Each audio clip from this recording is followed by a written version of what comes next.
নামাজ ছাড়া তুমি নিজেকে মুসলমান বলে পৃথিবীর বলে, এই পৃথিবীর অজ্ঞ মুসলমানরা, তোমার আত্মীয় স্বজনরা তোমাকে ভালোবেসে মাটিতে দাফন করে দেবে। যদি শিক্ষিত সমাজ হতো আর আল্লাহ ভীরু সমাজ হতো, তাহলে যেই লোক নামাজ পড়ে না তার জানাজা হতো না, কারণ সে নিজের নামাজ পড়েনি, তার কিসের নামাজ? না, আমি তোমাকে এই আজকে ওয়াজ করতাম না। বিশ্বাস করো গিলাতলার মানুষ, আমার ঘরের অবস্থা এমন, আমার পরিবারের অবস্থা এমন, আমার সমাজ, আমার আত্মীয় স্বজনের অবস্থা এমন, তেমন কেউ নামাজ পড়ে না, সবাই নিজেকে মুসলমান বলে।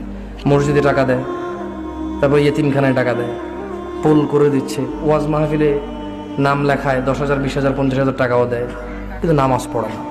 কিন্তু কি পড়ে না? এবং নিজেকে অনেক ভালো মুসলমান মনে করে।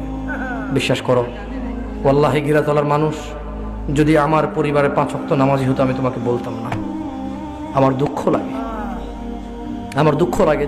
জাবের রাদিয়াল্লাহু আনহু একজন সাহাবী, তিনি বললেন আল্লাহর নবী নিজে বলছেন, নিশ্চয়ই মুহাম্মদী এবং মুশরিক কাফের চেনার উপায় হচ্ছে নামাজ।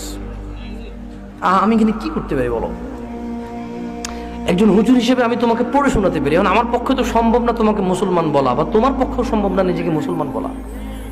তো এই ওয়াজ শোনার পরে তুমি যদি এরকম মনে করো যে দূর 50 বছর নামাজ পড়ি না, তার মানে তো মুসলমান না, আর 10 বছর মুসলমান হয়ে কি করব? না না, গিলাতলার মানুষ, না, ভুল বুঝো না। গিলাতলার মানুষ, গিলাতলার মানুষ, ভুল বুঝো না।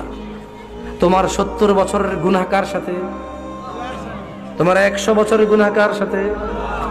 নূহ আলাইহিস সালামের যুগে, আদম আলাইহিস সালামের যুগে মানুষ শত শত বছর বাঁচত, ওদের 500-700 বছরের গুনাহ কার সাথে? কার সাথে? আল্লাহর সাথে। তুমি ভয় পেও না। তোমার 50 বছর, 60 বছরের গুনাহ, তোমার রব কখনোই এটাকে বড় করে দেখেনি।